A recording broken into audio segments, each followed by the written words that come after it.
Hey guys, in today's video I will show you how to download and install OpenIV.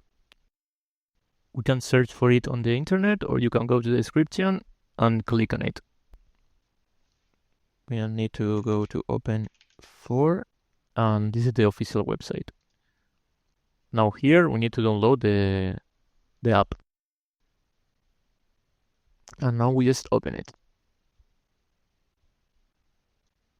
Here we need to click on our language. For example, I will go with English. We accept the terms. We go to continue.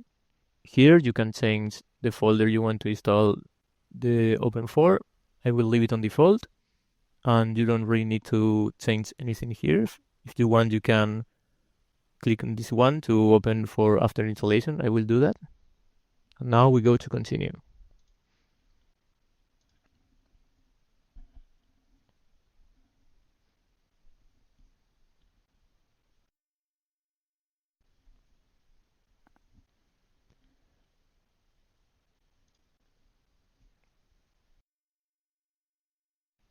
So after installing, you can see we have different options here.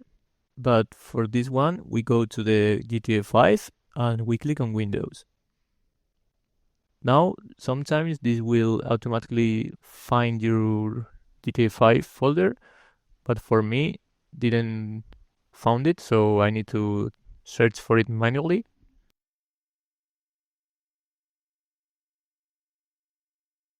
And now we wait for it to open. Now you have OpenIV installed, and that's everything. If you learned something new, leave a like and subscribe. See you next time.